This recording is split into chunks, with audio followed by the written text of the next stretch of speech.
Akhirnya Del Pedro pakai baju santai, disuruh ganti baju.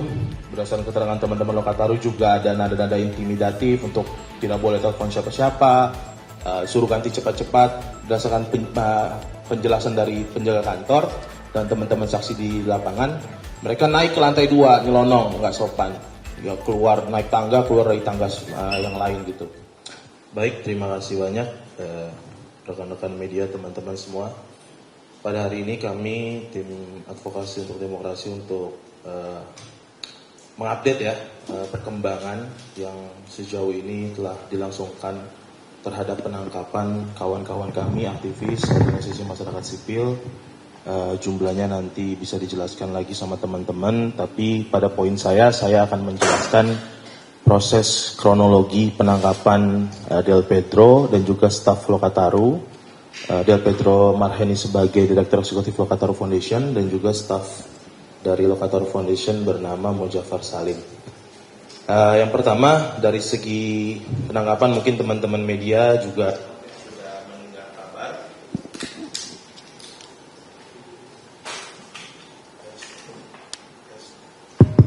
Teman-teman media juga sudah mendengar kabar bahwa pada 1 September Senin malam sekitar setengah 11 malam, Del Pedro diringkus di kantor Lokataru Foundation di alamat di Kayu Putih itu. Mereka orang-orang dari, saya nggak bisa nyebut juga mereka polisi atau bukan, karena berdasarkan dari penjelasan penjaga kantor Lokataru Foundation ya mereka pakai baju kayak kita aja begini. Ya, walaupun ada mereka membawa sekretaris ataupun orang RW sekitar ya, dan juga pihak security, mereka pertama bertanya kepada penjaga Lokataru Foundation, mau menangkap atau mencari Del Pedro. Sempat ditahan, dari mana, ditanya dari mana, mereka menjawab dari Polda Metro Jaya. Ya, akhirnya debat alot karena pihak RW juga coba kooperatif gitu dengan pihak penjaga kantor Lokataru, akhirnya ya sudah diperbolehkan masuk. Sekitar 3 orang di depan, tiba-tiba begitu pagar dibuka, yang dari mobil pun ikutan turun, 6-7 orang. Masuk ke pintu, karena berdasarkan catatan teman-teman saksi di teman-teman di lapangan, di kantor, ya masih selepas jam kantor, lagi santai-santai, teman-teman di kantor, di belakang, mereka langsung masuk ke belakang. Bagian belakang tempat ngopi-ngopi kita, jadi ditanya, mana Del Pedro? Ya, Del Pedro dengan kooperatifnya secara gentleman diangkat tangan gitu. Saya Del Pedro tanya, ada apa? Minta penjelasan, mana suratnya? Dijelaskan namun tidak, menurut Del Pedro tidak proporsional, sehingga Del Pedro meminta haknya untuk menelpon kuasa hukum. Tapi ya template dari kepolisian begitu kan, nanti aja ke kantor penjelasannya. Akhirnya Del Pedro pakai baju santai, disuruh ganti baju. Berdasarkan keterangan teman-teman Lokataru juga ada nada-nada intimidatif untuk tidak boleh telepon siapa-siapa, suruh ganti cepat-cepat. Dan ada poin yang penting juga bahwa mereka mengakunya melakukan penangkapan dan juga penggeledahan badan, tapi berdasarkan penjelasan dari penjaga kantor dan teman-teman saksi di lapangan, mereka naik ke lantai 2, nyelonong, nggak sopan. Ya, keluar naik tangga, keluar dari tangga yang lain gitu. Dan juga masih ditelusuri lagi, ada beberapa dokumen yang sebelumnya ada tiba-tiba hilang, tapi masih kami mau konfirmasi ulang.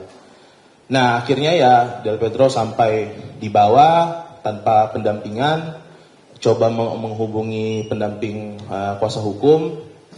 Pada akhirnya Del Pedro sampai di Polda.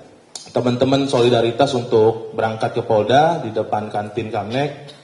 Ya sekitar jam 2 tiba-tiba ada ya 7-8 orang lagi. Kita lagi kumpul-kumpul memegang suatu alat gitu. Kayaknya mungkin sinyal ya, kami prediksi untuk mendeteksi sinyal. Karena kami di situ bersama teman-teman Lokataru, teman-teman organisasi masyarakat sipil lain, tiba-tiba mau coba mendekati saudara Mojafar Salim. Langsung sama polanya, kami halangi lagi, kami bilang tunggu kuasa hukum, akhirnya mereka juga mau menunggu. Akhirnya ya Mojafar Salim ditangkap dan sekaligus sebagai tersangka ya. Pedro juga begitu, ditangkap sekaligus tersangka tanpa ada proses pemanggilan awal, tanpa ada cross check silang segala macam. Itu nanti bisa disampaikan lagi sama teman-teman yang lain. Tapi polanya ada pola yang sama seperti itu. Akhirnya Mujafar Salim juga diperiksa. Nah, perkembangan terakhirnya setelah mereka berdua menjalani pemeriksaan, tiba-tiba di tanggal Kamis 4 September ada penggeledahan di kantor Lokataru Foundation. Kami dikabari karena waktu itu posisinya para keluarga, rekan-rekan organisasi masyarakat sipil sedang berada di Polda untuk menjenguk Del Pedro dan juga kawan-kawan. Jadi kami dapat kabar bahwa kantor Lokataru Foundation sedang berlangsung penggeledahan. Coba ditahan juga, tapi mereka sepertinya sudah mempersiapkan surat-surat dan juga menghubungi warga sekitar, RW begitu. Tapi begitu tim kami masuk, barang-barang sudah di lantai, sudah terjadi pemeriksaan penggeledahan gitu. Tapi poin yang penting adalah ingin kami sampaikan dalam proses penggeledahan, ada proses cekcok sedikit. Kami mau ada transparansi. Jadi apa yang kalian bawa, penyidik bawa, kami juga mau mencatat hal itu. Ada awalnya tidak mau, tapi ujung-ujungnya karena kami memaksa, tidak boleh apa yang barang yang dibawa keluar dari rumah ini tidak kami catat seperti itu. Ya akhirnya barang-barang, kalau ditanya nanti barang-barang apa aja, ada buku, ada spanduk peluncuran riset, ada kartu BPJS, ada kartu KRL. Jadi awalnya mau sampai ke celana dalam, sampai ke deodoran. Jadi dari proses itu kayaknya menurut kami merasa ada hal yang mau dicari-cari. Karena memang sejak awal menurut kami ini dipaksakan tanpa bukti permulaan yang cukup. Begitu juga kami di jam yang sama sekitar pukul 3:30 itu kami dikabarkan ada penggeledahan di kediaman rumah Del Pedro, rumah orang tua. Pihak orang tua sudah sempat menghubungi untuk menahan sambil didampingi, tapi sepertinya juga sama, langsung ada proses penggeledahan.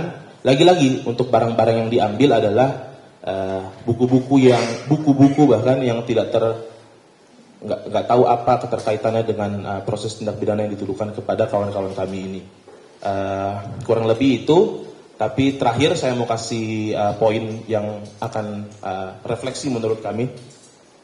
Ini bentuk lagi-lagi kambing hitam, tuduhan keji, tuduhan kejam kepada Lokataru Foundation yang sejak awal teman-teman bisa tanya aja ke Kemenkumham di SK organisasinya itu dia bagian apa gitu.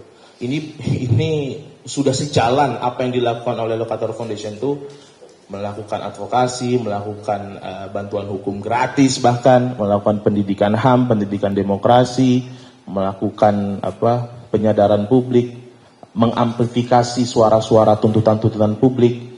Lalu justru kami yang dituduh dengan keji gitu sebagai dalang. Ini bentuk tuduhan pengalihan tanggung jawab dari pihak kepolisian kepada orang-orang, anak-anak muda yang secara sumber daya tidak mungkin melakukan hal itu, secara kapasitas tidak mungkin melakukan penjarahan, tidak memiliki sumber daya yang cukup, hanya orang yang memiliki kekuasaan dan punya alat-alat yang bisa melakukan itu. Jadi ini tidak inline dengan genealogi organisasi masyarakat sipil yang sejak awal justru melakukan pendidikan demokrasi, pendidikan politik, penyadaran publik, dan juga menuntut transparansi, akuntabilitas dari kerja-kerja pemerintah. Begitu kurang lebih, sekian dari saya. Assalamualaikum warahmatullahi wabarakatuh.